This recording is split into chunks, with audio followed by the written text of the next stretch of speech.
खुलुमबाय बेयो बड'लेण्ड इंखं टेलिभिजन दिनै 19 जुन 2021 सनिबार खालि सानसेनि बरादखौ नोंथांमोननि खाथियाव लाबोदों आं सदानन्द दैमारिया।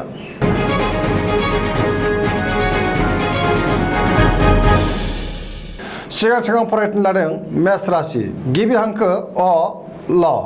दिनैनि साना जोबोर मोजां गोसोखौ जोबोर गोजोननाय मोनगोन गोसोनि बोलोआ बांगोन देहाया दिनै मोजाङै थागोन मोननो गोनांखौ दिनै मोननो हागोन रांखावरियाव जोबोर मोजां होनजायो आया बांगोन गोबां धोन आरजिनो हागोन बेफार फालांगियाव जोबोर मोजां मुलाम्फा मोननो हागोन मावनो लानाय खामानिखौ थि समावनो आरो गोरलैयैनो मावफुंनो हागोन नखराव बिसि फिसायनि गेजेराव अनलायनाय फैगोन बिदा फंबायजों मोजां सोमोन्दो थागोन समाजाव मान मोनगोन बयनिबो गोसोखौ दिनै जै खालामनो हागोन सेंग्रा सिख्लाफ्रा गोसोनि साननायखौ फोरमायलायनो हागोन गोसोनि साननायफ्रा जाफुंगोन जेरावखि थाङा माने दावबायनो हागोन आरो मोजाङैनो जाफुंसारगोन गुबुनजों बाख्नाय जानानै गोसोखौ दिनै बांसिन गोजोननाय मोनगोन गोबां खामानि मावनो गोसो दुंखांगोन फरायसाफ्रा फरायनायाव गोसो दुंखांगोन आरो मोजां फिथाइ मोननोबो हागोन गुबुननि थाखाय मोजां खामानि मावनानै होनो हागोन सरासनस्रायै दिनै साना जोबोर मोजां आरो मोजाङैनो बारग'लांगोन।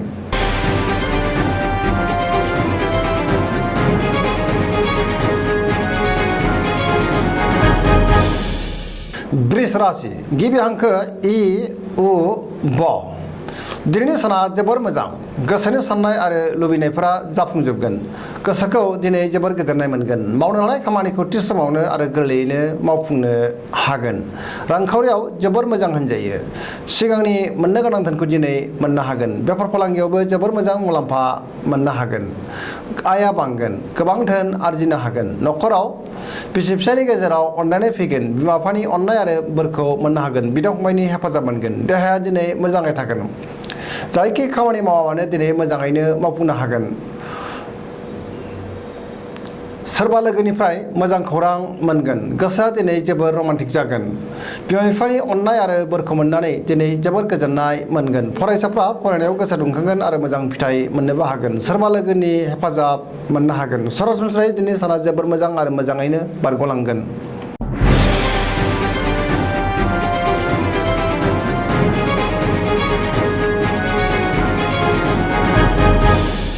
मिथुन राशि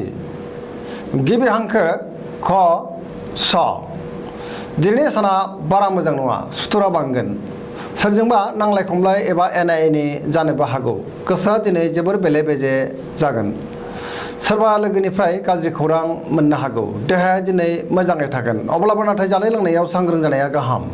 रांखावरियाव मोजां मोननो गोनांखौ दिनै मोननो हागोन बेफार फालांगियावबो मोजां मुलाम्फा मोनगोन नखराव अनलायनायनि आंखाल फैनो हागौ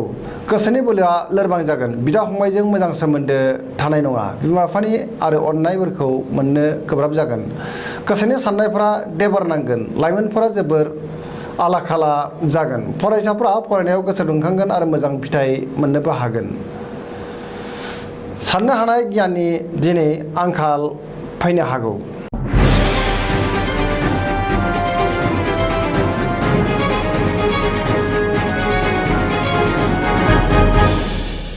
कर्कट राशि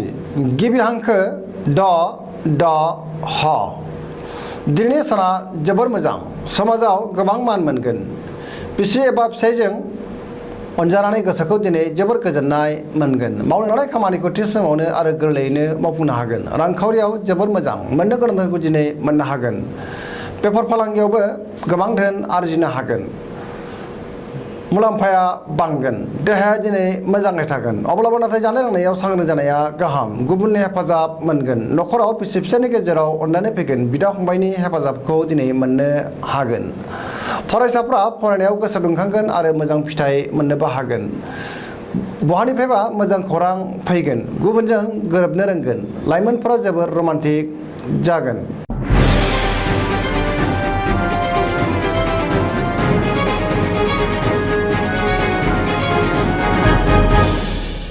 सिंह राशि गिबि हांखो म ट दिनैनि साना जोबोर मोजां सुथुरखौ फेजेननो हागोन गोसोनि साननाया जाफुंगोन गोसोनि बोलोआ बांगोन पजिटिभ एनार्जिनि गोहोम गोग्लैगोन गोसोखौ दिनै जोबोर गोजोननाय मोनगोन मावनो लानाय खामानिखौ थि समावनो आरो गोरलैयैनो मावफुंनो हागोन रांखावरियाव जोबोर मोजां होनजायो बेफार फालांगियाव जोबोर मोजां मुलाम्फा मोननो हागोन नाथाय सोरबाया खहा खालामनो नाजागोन सांग्रां जानाया गाहाम नखराव बिसि फिसायनि गेजेराव अननानै फैगोन बिदा फंबायजों मोजां सोमोन्दो थागोन गोसोनि बोलोआ बांगोन गोबां खामानि मावनो गोसो दुंगोन गोसोनि साननायफोरा जाफुंगोन समाजाव मान मोनगोन बिमा बिफानि अननाय आरो बोरखौ मोननो हागोन लाइमोनफोरा गावबा गावनि गोसोनि साननायखौ फोरमायलायनोबो हागोन फरायसाफ्रा फरायनायाव गोसो दुंखांगोन आरो मोजां फिथाइ मोनगोन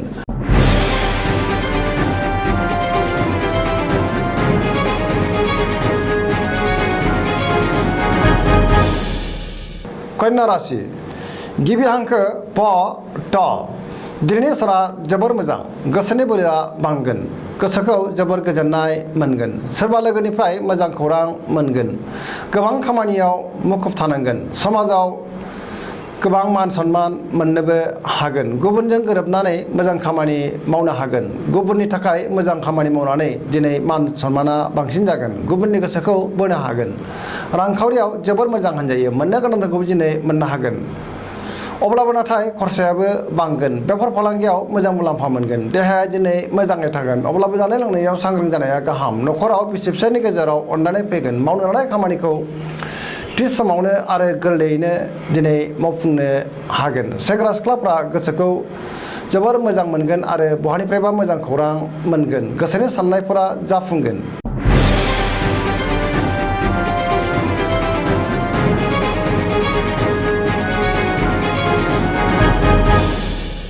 तुला राशि गिबि हांखो र ट दिनैनि साना जोबोर मोजां मोननो गोनांखौ दिनै मोननो हागोन गोसोनि बोलोआ बांगोन गोसोखौ जोबोर गोजोननाय मोनगोन गोसोनि साननायफोरा जाफुंगोन सोरबा लोगोनि हेफाजाब मोनगोन मावनो लानाय खामानिखौ थि समावनो मावफुंनो हागोन देहाया दिनै मोजाङै थागोन अब्लाबो नाथाय जानाय लोंनायाव सांग्रां जानाया गाहाम रांखावरियाव मोजां होनजायो नखराव बिसि फिसायनि गेजेराव अननानै फैगोन समाजाव गोबां मान मोनगोन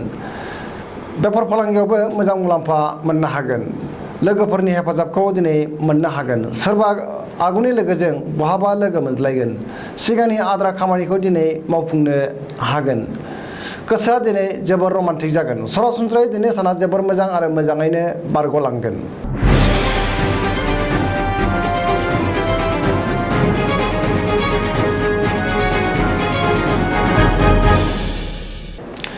वृश्चिक राशि गिबि हांखो न स दिनैनि साना मोजां आरो गाज्रिनि गेजेरजों बाबेनलांगोन बहाबा दावबायहैनो खाबु मोनगोन गोसोखौ दिनै जोबोर उसुखुथु मोनगोन सोरबा लोगोनिफ्राय मोजां खौरां मोनगोन मावनो लानाय खामानिखौ थि समावनो मावफुंनो हागोन माबा नङा माबा मोनसे नाथाय हेंथा नुजाथिगोन नेगेटिभ एनार्जिनि गोहोम गोग्लैगोन गोसोनि साननायफोरा देबारनांगोन नखराव बिसि फिसायनि गेजेराव अननानै फैगोन बिदा फंबायनि हेफाजाबखौ दिनै मोननो हागोन रांखावरियाव मोजां होनजायो बेफार फालांगियावबो मोजां मुलाम्फा मोननो हागोन देहाया दिनै मोजाङै थागोन अब्लाबो जानाय लोंनायाव सांग्रां जानाया गाहाम गुबुनजों जोबोर मोजां मोनजागोन आरो बाख्नाय जागोन लोगोफोरनि हेफाजाबखौ मोननो हागोन गोसोआ दिनै जोबोर रमान्टिक जागोन बिमा बिफानि अननाय आरो बोर मोनगोन फरायसाफ्रा फरायनायाव गोसो दुंखांगोन आरो मोजां फिथाइ मोननोबो हागोन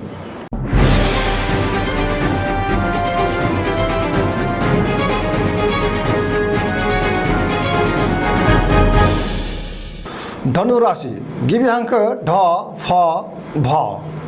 दिनैनि साना जोबोर मोजां गोसोखौ जोबोर गोजोननाय मोनगोन सोरबा लोगोआ हेफाजाब खालामनो नाजागोन गोबां मोजां खाबु फैगोन मावनो लानाय खामानिखौ थि समावनो मावफुंनो हागोन गोसोनि साननायफोरा जाफुंगोन रांखावरियाव जोबोर मोजां होनजायो आया बांगोन बेफार फालांगियाव जोबोर मोजां मुलाम्फा मोननो हागोन गोबां धोन आरजिनो हागोन समाजाव मान मोनगोन देहाया दिनै मोजाङै थागोन नखराव अनलायनाय फैगोन फरायसाफ्रा फरायनायाव गोसो दुंखांगोन आरो मोजां फिथाइ मोननोबो हागोन सरासनस्रायै दिनै साना जोबोर मोजां आरो मोजाङैनो बारग'लांगोन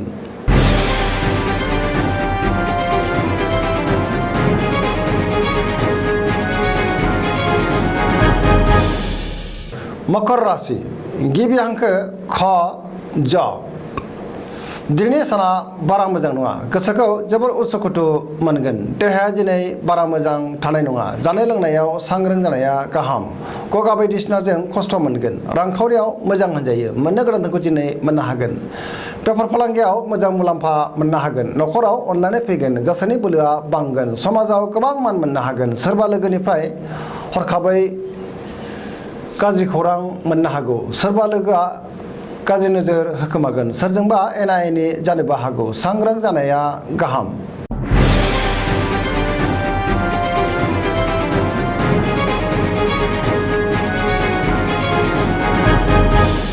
कुम्भ राशि गिबि हांखो ग स स दिनैनि साना जोबोर मोजां सोरबा लोगोनि हेफाजाब मोननानै दिनै गोसोखौ जोबोर गोजोननाय मोनगोन गोबां मोजां खाबु फैगोन मावनो लानाय खामानिखौ थि समावनो आरो गोरलैयैनो मावफुंनो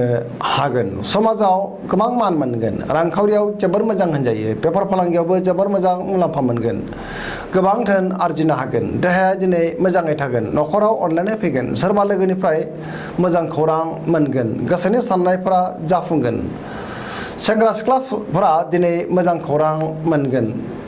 गोसोनि साननायखौ गावजों गाव फोरमायलायनोबो हागोन फरायसाफ्रा फरायनायाव गोसो दुंखांगोन आरो मोजां फिथाइ मोननोबो हागोन सरासनस्रायै दिनैनि साना जोबोर मोजां आरो मोजाङैनो बारग'लांगोन।